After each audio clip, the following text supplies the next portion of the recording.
Is this a patio or a failed Lego set? He sneered, right in front of my parents, my nephews, and my ex-husband, who I didn't invite.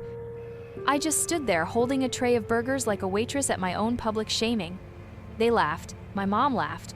Then Dan turned to the crowd and shouted, "Next time, we'll eat somewhere that won't need a tetanus shot." That's when I realized he didn't just mock my work. He orchestrated the whole thing, even brought Rick to twist the knife. But while they were laughing, I was filming. And the same DIY patio he trashed? Home Depot saw it and gave me the mic. Now he wants a brand deal with my sponsor. But before we begin, let me know where in the world you're watching from today. It's always fascinating seeing who's joining us from around the world. My name is Claire Menard. I'm 45, recently divorced, and until 3 months ago, I'd never held a power saw on my own. I work full-time at a marketing agency, and I spent every weekend this spring watching DIY tutorials and laying pavers in my backyard, alone. Not because I couldn't ask for help, but because no one ever offered. I wanted something of my own, something I built, with my hands, my time, my mistakes. When the patio was done, I thought maybe, just maybe, I'd earned a little pride. Then my brother showed up to the cookout with a grin and a wrecking ball. But let me start from the beginning. I stood in my kitchen, watching through the window as cars filled my driveway. My hands trembled slightly while arranging the burger platter. This was it, my first family gathering since finishing the patio. 3 months of weekends, countless YouTube tutorials, and every spare dollar had gone into those pavers and pergola posts. Dan's BMW pulled up last, gleaming in the July sun. He emerged in designer golf shorts and Ray-Bans, already holding court before he'd even shut his car door. I watched my parents gravitate toward him, along with my nephews and my stomach dropped, my ex-husband, who had invited Tom.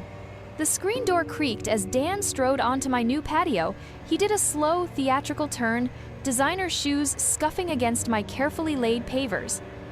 Is this a patio or a failed Lego set? The laughter cut deep. Even Mom and Dad joined in. I clutched the burger platter tighter, plastered on a smile, and kept serving. I retreated to the kitchen, hands shaking as I grabbed more paper plates. Through the window, I could hear snippets of conversation floating in from the patio. "Dan's just being Dan," my mother was saying. "You know how siblings are?" "He keeps everyone laughing," someone agreed. "That's what makes him such a great sales director." I gripped the counter's edge, knuckles white. Of course they'd defend him. They always did. The sound of ice cubes clinking against glass made me turn. Rick stood in the doorway, looking uncomfortable in his usual khakis and polo shirt. "Hey, Claire," he shifted his weight. "Thanks for having me over." My throat tightened. "I didn't invite you." "Oh." He glanced over his shoulder. Dan said he thought it would be less awkward if... If what? The words came out sharper than I intended. If he ambushed me at my own cookout? Rick's face reddened. "Come on, it's not like that. He was trying to help." "Help who?" I grabbed the serving tongs, needing something to do with my hands. "Because it wasn't me." Before Rick could answer, Dan's voice boomed from the patio. "Hey sis, we're dying of thirst out here. Where's that famous hospitality?" I closed my eyes for a moment, remembering how Mom used to say I was too sensitive when Dan's teasing made me cry as a kid. Nothing had changed. I was still that little girl trying to prove myself worthy of basic respect. The rest of the evening passed in a blur of forced smiles and mechanical small talk. I collected paper plates, wiped down tables, and pretended not to notice how everyone gravitated toward Dan's stories about his latest business deals. My patio, my pride and joy, had become nothing more than a backdrop for his performance. "You should have hired professionals," he told our parents loudly as they were leaving. "Claire always did like doing things the hard way." Mom patted my arm. "It's unique, honey. That's what matters." I stood in my driveway until the last taillights disappeared, then walked back to survey the damage. Scattered bottles, crumbs ground into the pavers I'd spent weeks laying. A chair cushion stained with wine because someone, probably one of Dan's golf buddies, had ignored my request to use coasters. The moon rose full and bright, casting long shadows across my failed creation. I couldn't sleep, didn't even try. Instead, I dragged one of my handmade lounge chairs to the center of the patio and lay there, staring up at the stars through burning eyes. Remember when we were kids, Dan and I built that treehouse? You told everyone it would fall down within a week. But it stood for 15 years until Dad finally took it down to put in that stupid koi pond you convinced him to build. My phone glowed in the darkness as I opened it. Almost without thinking, I navigated to DIY Network's community forum. My fingers hovered over the keyboard as I looked at my patio photo, the one I'd taken right after finishing, when the golden hour light made everything look soft and perfect. Built this myself after my divorce. Be kind. I hit post before I could change my mind, then set the phone face down on my chest. Above me, the stars blurred as tears finally spilled over. The night air carried the scent of grilled meat and spilled beer, mixed with the cedar from my pergola posts. My pergola posts. My design, my work. They could laugh all they wanted, but this patio, every imperfect inch of it, was mine. I woke up stiff and cold on the lounge chair, dew soaking through my clothes. The sun was barely up, painting the sky in streaks of pink and orange. My phone had slipped onto the patio sometime during the night, right into a puddle of spilled beer. Great! I wiped it dry on my shirt, wincing at the sticky residue. The screen lit up with a flood of notifications. Weird. Usually my social media was dead quiet except for Mom's daily cat videos and Dan's endless business inspiration quotes. 27 comments on my DIY post. 32. No wait, 45 and climbing. This is incredible craftsmanship. Love the integrated seating design. Can you share your plans? The angles are perfect. My chest tightened as I scrolled, barely breathing. These weren't pity comments.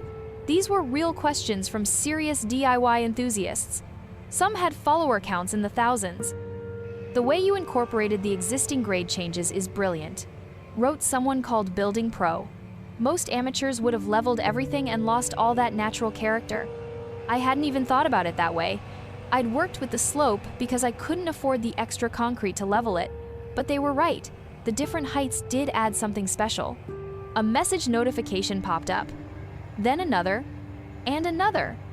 The last one made me sit up so fast my neck cracked. Home Depot social media, project opportunity. Yeah, right, probably spam. I clicked anyway. Dear Claire, your recent patio design caught our attention on DIY Network's forum. We love how you've created something both innovative and accessible to the average homeowner. Would you be interested in creating a series of 5 tutorial videos for our YouTube channel? We'd provide. I stopped reading and checked the sender address 3 times. It was legitimate, complete with corporate signatures and legal disclaimers. My hands were shaking. The morning sun warmed my face as I read the entire email twice more. They wanted me to break down my design process, focusing on the creative solutions I'd use to save money without sacrificing quality. 5 videos, 10 minutes each. They'd handle production and editing. The pay wasn't huge, but it was real. I went inside and made coffee, my mind racing. The kitchen counter became a mess of sketched layouts and scribbled notes as I worked through potential topics. Foundation prep, paver patterns. That curved bench seat that had given me so many headaches until I figured out the right support system. My phone buzzed. Dan had started a new family group chat. Glad everyone survived the patio apocalypse, Pine. Next time, let's do it at my place where we won't need tetanus shots. 3 laugh reactions popped up immediately. Mom sent a crying, laughing emoji. I set my coffee down slowly, something hardening in my chest. The Home Depot email glowed on my laptop screen, patient and professional, waiting for my response. My fingers hovered over my phone. I could fire back something sarcastic, could point out that his precious golf club membership cost more than my entire patio budget, could remind everyone about the deck he tried to build in college that collapsed during a party. Instead, I closed the group chat and opened my email. The reply was short and clear. Thank you for the opportunity. I'd love to discuss the details. Claire. I hit send before doubt could creep in. Then I walked outside and stood in the middle of my patio, watching the morning light play across the pavers.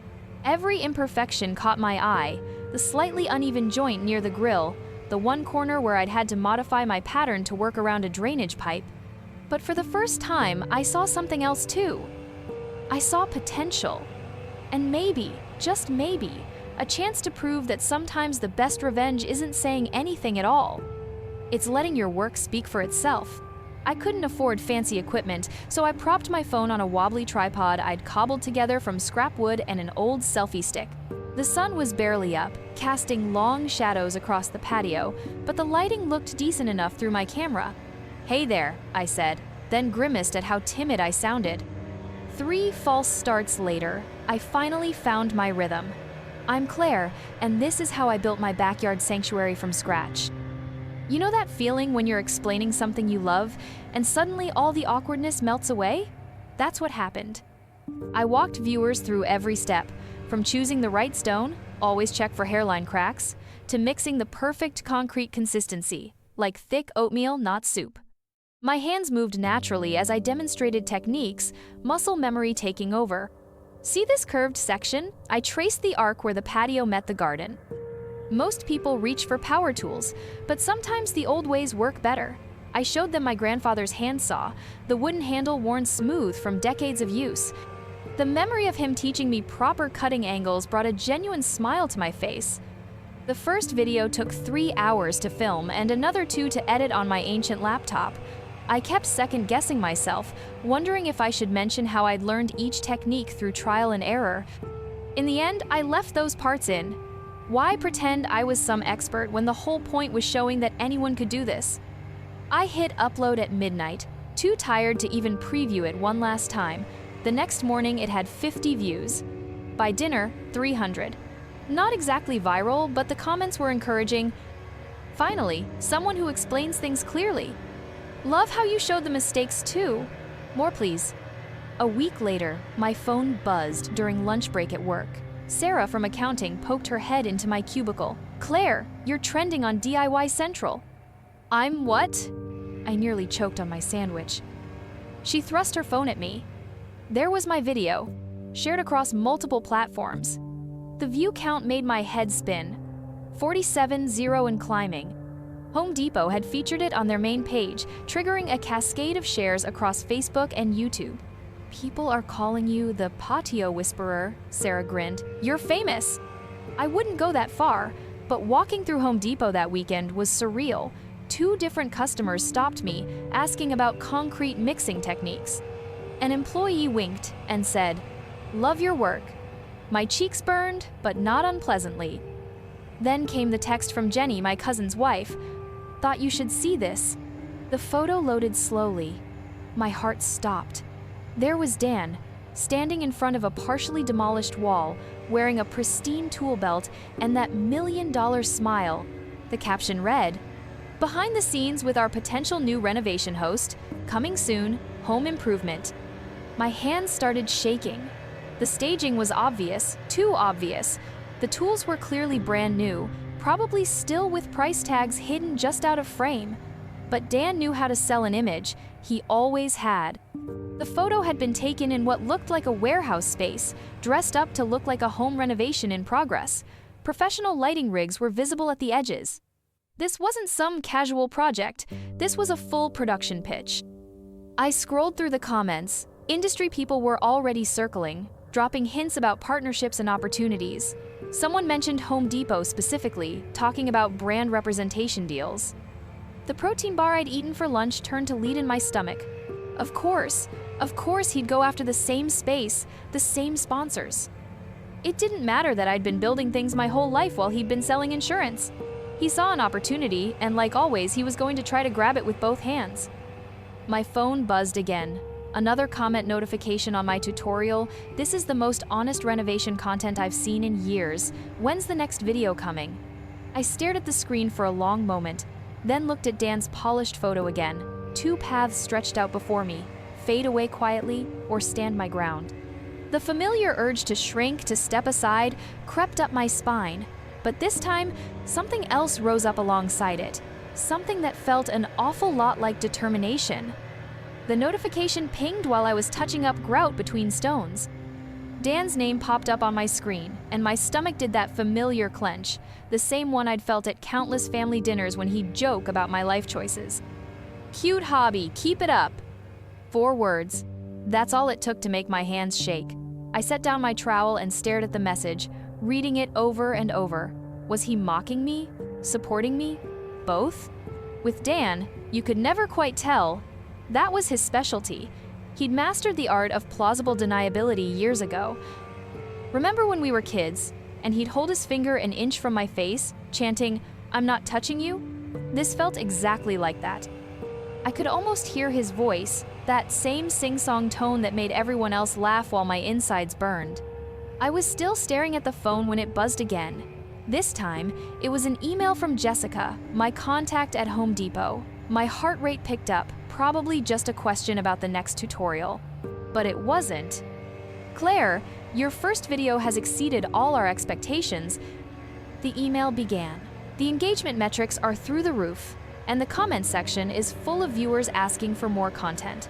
We'd like to discuss expanding our partnership." I read it 3 times before the words sank in. They wanted to schedule a Zoom call to talk about developing a branded series. My series. Built around my voice, my style, my approach to DIY projects. There was just one catch. "Please note that this arrangement would require full exclusivity." The email continued. "We're looking to invest significantly in developing this content stream, and we need you to be our sole focus in the home renovation space." The irony wasn't lost on me. Dan had been chasing exactly this kind of deal. I'd seen his mock-up photos, all carefully staged with pristine tools and that perfect TV host smile. And now here I was, being offered what he wanted, completely by accident. I needed time to think. The email mentioned no rush, but my palms were sweaty anyway. Setting my phone face down, I walked to the kitchen for water. That's when I saw it on my laptop screen. Mom had shared something on Facebook. It was Dan's renovation teaser. The one where he stood in front of someone else's remodeled kitchen, pointing at features he hadn't built, wearing that 1,000-watt smile. So proud of my boy. Mom's caption read, "Future TV star in the making." My throat tightened. I clicked through to her profile, scrolling back through recent posts. Nothing about my video, not even a mention of the cookout where she'd laughed at Dan's Lego comment. The contrast hit harder than I expected. You'd think after 45 years I'd be used to it, but some things never stop stinging, do they? Like a paper cut that keeps catching on everything you touch. I picked up my phone again, thumb hovering over Dan's message. A dozen responses ran through my mind, from sweetly passive-aggressive to openly confrontational. In the end, I just closed the app without replying. Opening my email, I started composing a response to Jessica. The cursor blinked at me while I considered my words carefully. "Thank you for this incredible opportunity," I typed. "I'd love to discuss the details. Could we schedule that call for early next week?" I didn't mention the exclusivity clause to anyone. Not Mom, who'd probably just worry about family harmony. Not my best friend Sarah, who'd tell me to grab the opportunity with both hands. And definitely not Dan, who'd find some way to turn it into another joke at my expense. Instead, I walked out to my patio, my imperfect, mocked, surprisingly popular patio, and sat in one of the Adirondack chairs I'd built last spring. The evening air was thick with the scent of blooming jasmine, and somewhere in the distance, a lawnmower hummed. My phone buzzed again in my pocket, another text from Dan. I stared at Jessica's follow-up email until the words blurred. "We'll need your decision by Labor Day." 3 weeks. That's all I had to choose between playing it safe or stepping into Dan's territory. You know that feeling when you're standing at the edge of a high dive and your toes curl over the board? That's where I was, mentally. The water below looked both inviting and terrifying. My phone buzzed. A text from Marie, my old college roommate who now worked in marketing. "Hey, saw Dan's name cross my desk today. He's applying for HD brand partnerships. Thought you should know." My stomach dropped. The timing wasn't coincidental. Dan never did anything by accident. He must have caught wind of my talks with Home Depot. Probably through that marketing buddy of his who always showed up at family events. I grabbed my keys. I needed to think, and my backyard, usually my sanctuary, felt too loaded with memories of that cookout. 20 minutes later, I pulled into the Home Depot parking lot. Not to buy anything, just to watch, to feel out what I might be stepping into. The automatic doors whooshed open, bringing that familiar smell of lumber and possibility. I'd walked these aisles hundreds of times, but today felt different. Today, I was studying the place like a chess player sizing up the board. A young couple argued quietly over paint swatches. "Trust me." The woman said, "I know what I'm doing." Her partner rolled his eyes, and I felt a flash of recognition. How many times had Rick given me that same look when I talked about my projects? In the tile section, a middle-aged man in work boots stared at the display wall, completely overwhelmed. The associate helping him kept using terms like coefficient of friction and through-body porcelain. The customer's eyes glazed over more with each technical term. That's when it hit me. I spoke both languages. I knew the technical stuff, sure, but I also knew how to explain it to people who just wanted to make their homes better. Who needed someone to say, "Hey, I've been there, let me show you how." Near the lumber cutting station, a woman about my age struggled to manage an awkward piece of plywood. Two younger guys walked past, not even offering to help. I watched her adjust her grip, determination set in her jaw. She reminded me of myself 5 years ago, learning everything the hard way because I had no choice. The garden center was quieter. I sat on a stack of pavers, similar to the ones in my backyard, and let the industrial fans cool my face. A mom and her teenage daughter browsed the succulents, the girl pointing excitedly at various plants while her mother checked price tags with a worried frown. "You can propagate these," I wanted to tell them. "One plant can become 10 with just a little patience." But I stayed quiet, watching them eventually walk away empty-handed. The sun was brutal when I stepped back outside, making the asphalt shimmer. I thought about Dan's text, "Cute hobby," and how he'd always had a talent for making my achievements feel small. About how he'd probably laugh if he knew I was even considering this offer. Then I remembered something else. The comment section under my first tutorial video.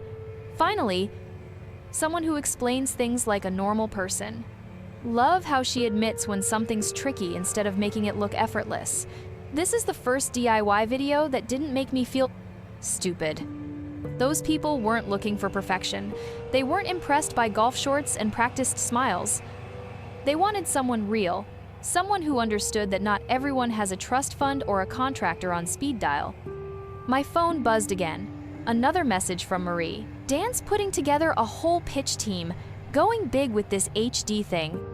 Of course he was. Dan never did anything small. He'd probably hire professionals to stage his demonstrations, use scripts written by TV people, film everything in a custom-built workshop that looked nothing like a real person's garage. I looked down at my hands, calloused from actual work, nails short and practical. These hands had built something from nothing, had learned through trial and error, had earned every scratch and scar. Maybe that's exactly what Home Depot needed. Someone who still remembered what it felt like to be on the other side of the counter, overwhelmed and uncertain but determined to learn. The decision settled into my bones like mortar between stones. Solid, permanent, real. I sat in my car outside the Home Depot corporate office, gripping the steering wheel until my knuckles went white. The contract sat in a manila envelope on the passenger seat, already signed. No going back now. Remember when you were a kid and you'd hold your breath before jumping into the deep end? This felt bigger. "Miss Menard?" A young assistant tapped on my window. "They're ready for you upstairs." The elevator ride to the 14th floor gave me time to steady my breathing. My worn work boots looked out of place against the polished floor, but they'd earned their scuffs. Just like I'd earned this moment. 2 hours later, I walked out as Home Depot's newest exclusive content partner. The weight of the decision settled into my bones as I drove home, my mind already racing with plans. I had footage from that July cookout, hours of it. My nephew Tommy had been running around with his new GoPro, capturing everything, including Dan's smug commentary. That night, I called Tommy. "Hey, buddy, remember all that video you took at the cookout? Any chance you still have it?" "Sure, Aunt Claire. Want me to send it?" I smiled. That would be perfect. For the next week, I holed up in my home office, piecing together what would become my masterstroke. The footage was gold, me laying stones in the early morning light, mixing concrete with precise measurements, adding those personal touches everyone had laughed at. But more importantly, it showed the truth. Every snide comment, every dismissive glance from Dan. Marie texted me on a Tuesday. "Heads up, Dan's hosting some big backyard thing next weekend. HD Scout confirmed attending." Perfect timing. I'd been editing my video for days, crafting something that wasn't just a tutorial, it was a story about determination, about doing things right, even when no one's watching, about proving yourself without saying a word. The morning of Dan's backyard bash, I sat at my computer, cursor hovering over the upload button. My phone kept buzzing with family messages about his event. Mom sent photos of the catering setup. Dad bragged about Dan's new outdoor kitchen. Even my ex chimed in about being there. You ever notice how the universe sometimes hands you exactly what you need? Dan had gathered every witness to my humiliation in one place, right when I was ready to show them what real craftsmanship looked like. I titled the video, "Building More Than a Patio, a DIY Journey," and added one final touch, subtle Home Depot branding in the corner. Then I hit upload and texted Marie, "It's live." Within an hour, the video started gaining traction. By noon, it was trending in DIY circles. I watched the view count climb while imagining Dan holding court in his backyard, probably telling the HD Scout about his vision for backyard renovations. My phone rang, it was Tommy. "Aunt Claire, have you seen Dad's face? Someone showed him your video at the party. He keeps saying it's not a big deal, but he's totally freaking out." I leaned back in my chair, feeling something between satisfaction and relief wash over me. The video wasn't mean-spirited or angry. It was professional, polished, and undeniable. Every measurement, every careful stone placement, every thoughtful detail that Dan had mocked, now showcased with Home Depot's implicit stamp of approval. Later that afternoon, Home Depot's social media team shared the video on their main channel. "Proud to announce our newest exclusive partner," the caption read, "Real expertise, real results." Dan called 3 times. I let it go to voicemail. Instead, I walked out to my patio, my beautiful, imperfect, honest patio, and sat down with a glass of wine. The setting sun caught the edges of the stones I'd laid with my own hands, creating long shadows across the ground. A notification popped up on my phone. Dan's agent had just pulled his TV pitch. The evening air was cool against my skin as I remembered something my grandfather used to say while teaching me woodworking. "Patience beats power every time, Claire. Just wait for your moment." I'd set my alarm for 6 a.m. on the day of Dan's backyard showcase. The video was ready.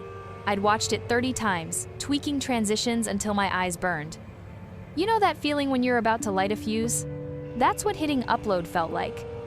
The masterclass opened exactly how I wanted. Dan's voice, crystal clear from Tommy's footage. "Is this a patio or a failed Lego set?" The camera caught his smirk, the designer sunglasses, the way he gestured dismissively at my work, then silence. Hard cut to dawn 3 months earlier. Me, alone in my backyard, marking the ground with string and stakes. What followed was every step, every decision, every problem solved. The foundation prep that took 2 weekends. The precise stone cutting that left my hands blistered. The mathematical poetry of the herringbone pattern I'd chosen. All set to a quiet piano score that built slowly, like a sunrise. I included the setbacks too, the rainfall that flooded my first attempt, the cracked stone I had to replace, because that's what real building looks like. Not the glossy shortcuts Dan was probably pitching across town right now. At the 5-minute mark, the music swelled. The final sequence was my favorite, a time-lapse from dusk to midnight, showing the patio transformed. String lights flickered to life, casting warm shadows across the handcrafted benches. The fire pit glowed. It wasn't just a patio anymore. It was an oasis. End screen. Built by Claire Menard. No shortcuts, no sponsors, just grit. I posted it everywhere, YouTube, Instagram, Facebook. Then I turned off my phone and drove to the coffee shop across town. Some moments you need to watch from a distance. 3 hours later, I allowed myself to look. The numbers stopped me cold. 50. 0 views on YouTube. 200 plus shares on Facebook. DIY masterclass trending locally. But it was the comments that got me. This is what real craftsmanship looks like. Who's the guy at the start? What a tool! Home Depot needs to sign her immediately. That last one made me smile. If they only knew. My phone buzzed, a text from Mom. "Dan's event ended early, what's going on?" Another buzz. "Tommy? Holy crap, Aunt Claire, the video's everywhere." Then the big one, an email from Home Depot's marketing director. Claire, this is exactly why we chose you. Authentic, skilled, and perfectly timed. The team loves it. We're making it our official fall campaign launch. I ordered another coffee and watched the numbers climb. By sunset, the video had broken 100 views. Dan's event had collapsed. I heard through the family grapevine that the scout left halfway through, phone glued to his ear. My brother's carefully curated Instagram went quiet. His renovation show pitch? Pulled by the production company. Turns out they didn't want to be associated with that guy from the viral video who mocked real DIY work. The next morning, his name appeared on my phone. For the first time in my life, I let my brother go to voicemail. I drove home as the sun set, the same route I'd taken countless times hauling supplies for my patio. The video had hit 250, 0 views. Comments were still pouring in. But I wasn't watching the numbers anymore. I was thinking about tomorrow morning, when I'd wake up early, put on my work boots, and start planning my next build. Because that's what builders do. We don't gloat, we don't grandstand, we just keep building. Dan's call went to voicemail again, and again, and again. A time-lapse showed my patio coming alive as evening fell. String lights flickered on, casting warm shadows across the stonework. The camera pulled back slowly, revealing the full design. Not just functional, but beautiful. The kind of space that invites people to linger, to share stories, to feel at home. My phone buzzed before noon. Then again, and again. The video had caught fire. DIY forums shared it first, then it spread to broader home improvement circles. By 2 o'clock, Home Depot's official channel had reposted it, proud to announce our newest content partner. Their caption read, "Real skills, real stories, real builds." I was pruning my tomato plants when the first text arrived from our mutual friend Sarah. "Claire, have you seen what's happening with Dan's pitch?" I hadn't, actually. I'd been deliberately staying offline, keeping my hands busy in the dirt. The familiar scent of tomato leaves filled my nose as I wiped my palms on my jeans and picked up the phone. "His team just pulled the whole thing," Sarah wrote. "The scout left early. Everyone's talking." More messages trickled in throughout the afternoon. Each one carried fragments of Dan's unraveling. The production company had concerns about brand alignment. 2 potential sponsors had quietly backed out. His agent wasn't returning calls. I sat on my patio bench, the one I'd built from reclaimed oak, and watched the notifications stack up. The sun felt good on my face. Somewhere in the distance, a lawnmower hummed. "Did you plan this?" my cousin Michael texted. I didn't respond. "Your brother's pretty upset," Mom wrote. I let that one sit too. The Home Depot marketing team sent a formal email at 4:30.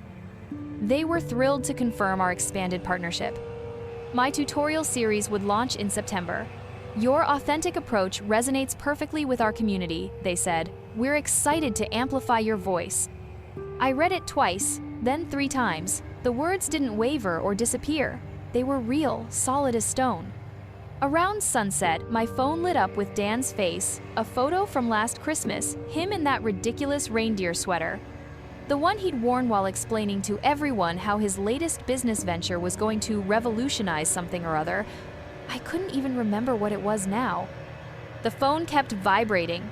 10 seconds. 20, 30. I watched it ring, feeling the weight of every shared holiday, every backhanded compliment, every time he'd positioned himself as the star and me as the supporting act, the artsy sister. The quiet one, the one who just did DIY projects. Remember when we were kids and he broke my science fair project the night before judging? He'd called it an accident. Mom and Dad told me to be understanding. He was under pressure with his baseball tournament coming up. I'd stayed up all night rebuilding it, hands shaking with exhaustion and something else I couldn't name. The call went to voicemail. 2 minutes later, "Claire, pick up, we need to talk." I set the phone face down on the patio table. The stone felt cool under my fingers. Arizona Buff, my favorite limestone blend.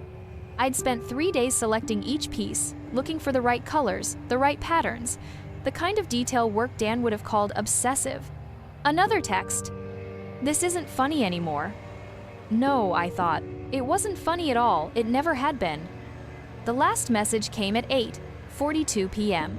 "You've made your point, call me back." But I hadn't made my point. Not yet.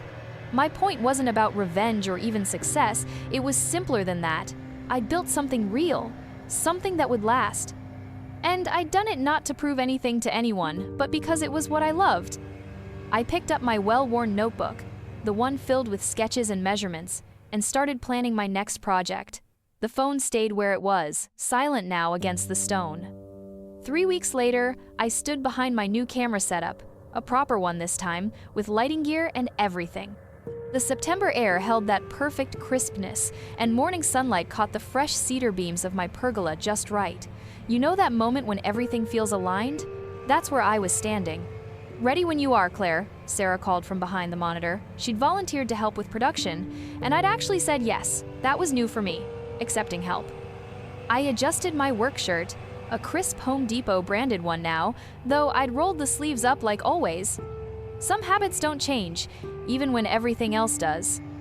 "Welcome back to Building with Claire," I said to the camera, feeling the words settle naturally. "Today we're talking about creating outdoor spaces that tell your story." The fire pit stone facing gleamed behind me, a project I'd finished just last week. Premium materials this time, but still installed by these hands. I ran my palm across the smooth surface as I walked the viewers through the process, explaining how each choice mattered, how every detail added up to something bigger. "See this curved seating area?" I gestured to the built-in benches. "It's not just about having somewhere to sit. It's about creating conversation, connection, making space for the moments that matter." Between takes, I sipped water and watched clouds drift through the pergola's geometric shadows. Remember how I used to second-guess every word? Now the camera felt like an old friend. Funny how confidence sneaks up on you like that. Home Depot's marketing team had sent over next month's schedule: 3 store appearances, a live queue, a session, and a feature in their holiday catalog. But the real victory? They'd let me keep my style, my voice. No script doctors, no manufactured personality. Just me, my tools, and the knowledge I'd earned the hard way. The upgraded patio had become something of a local landmark. Neighbors stopped to ask questions, snap photos, share their own project dreams. I'd even started hosting monthly DIY workshops, small groups, hands-on learning, no judgment allowed. The kind of environment I wish I'd had starting out. "Let's get that detail shot of the pergola joints," Sarah suggested, adjusting the camera angle. The mortise and tenon joints were my pride and joy, each one hand-carved and fitted with brass accents that caught the light. I glanced up at the small sign I'd mounted on the central beam, its polished surface catching the morning sun. Laughed then, watched now. Not meant for the camera, just for me, really. A quiet reminder. The stonework under my feet felt solid, each piece carefully chosen and set. The original patio was still there, underneath the upgrades. I'd kept it as the foundation, just added layers of improvement. Kind of like what happened to me, when you think about it. "Getting great light on the fire pit," Sarah called out. "Want to do the evening setup walkthrough?" I nodded, reaching for the remote that controlled the new lighting system.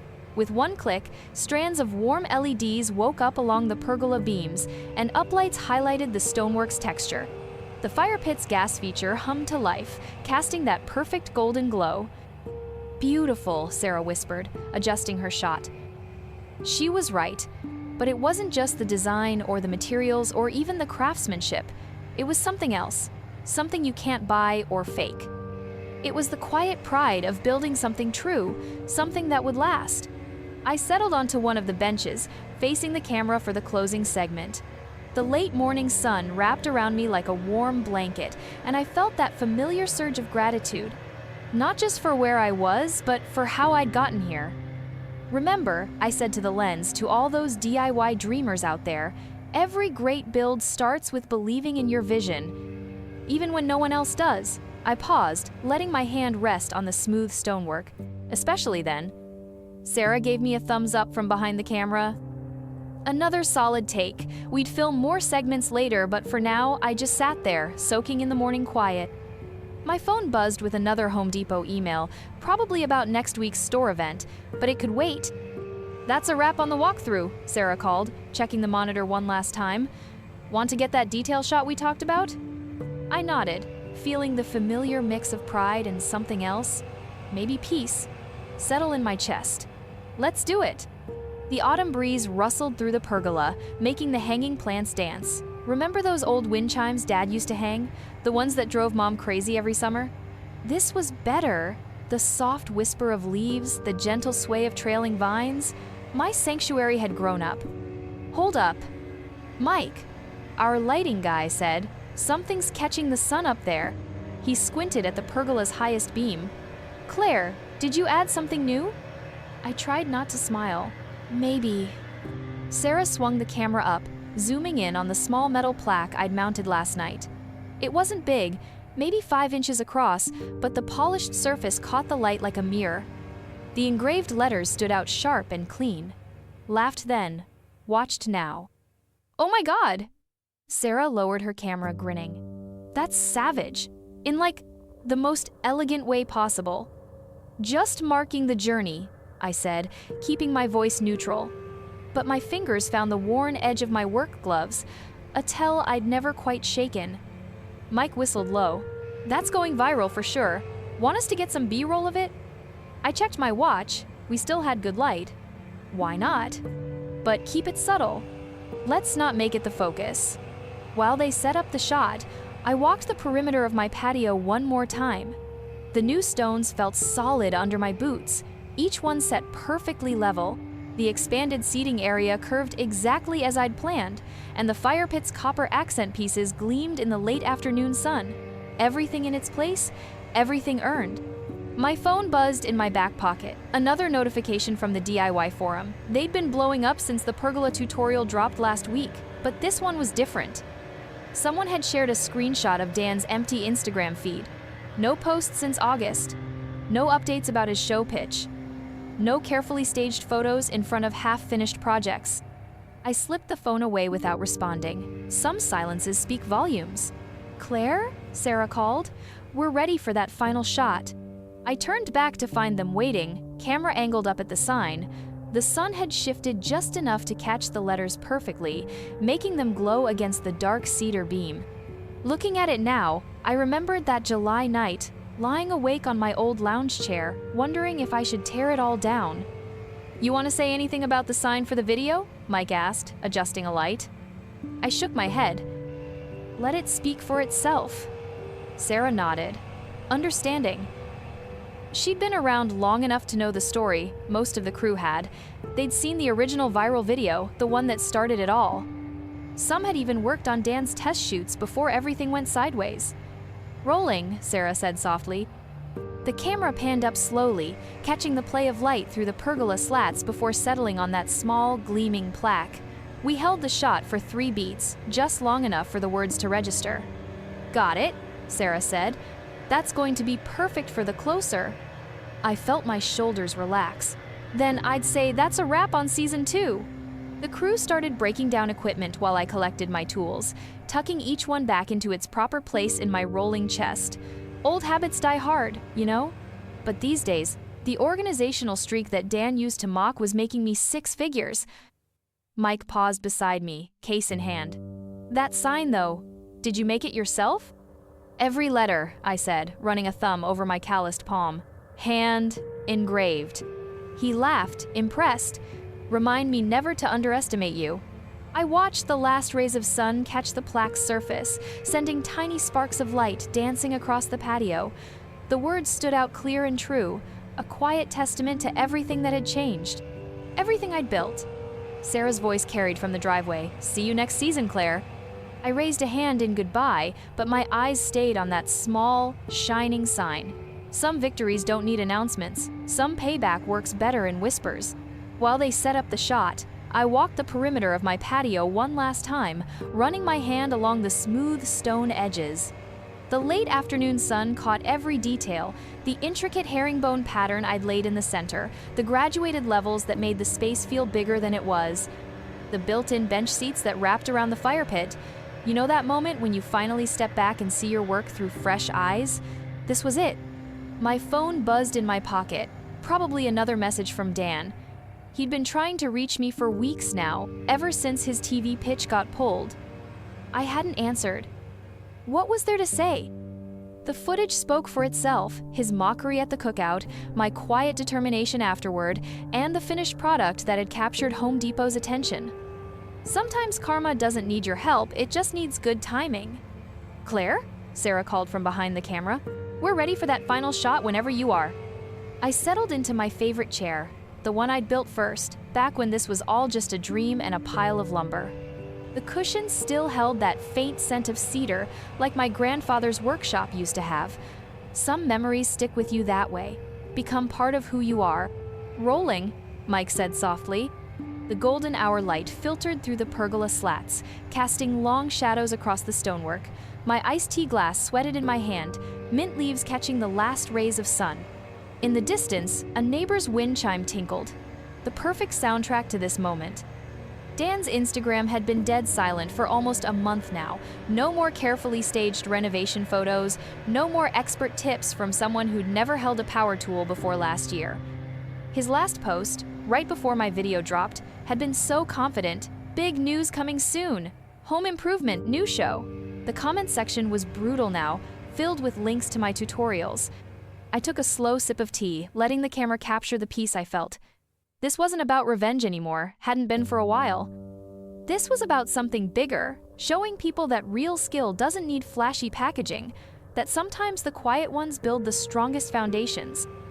The breeze picked up, making the hanging plants dance above me. Sarah adjusted her angle, catching the way the light played across the custom stonework.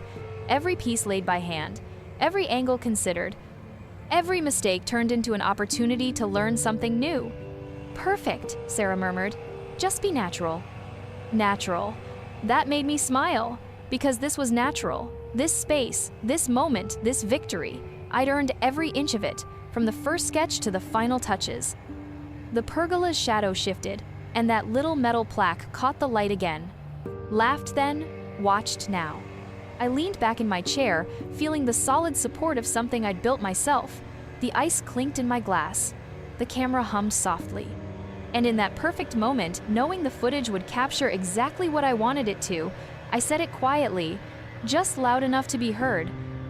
"Underestimate me, please." Sarah held the shot for 3 more seconds, then lowered her camera. "That's it. That's the one." Mike nodded slowly, already packing up the lights. Damn straight it is. I stayed in my chair watching the sun sink behind the trees. Tomorrow, this would all go live. The season finale, the reveal of the completed space, that final line that said everything without saying too much. But right now, in this moment, it was still just mine, my vision, my work, my quiet triumph. The crew packed up around me, professional and efficient. They knew when to let a moment breathe.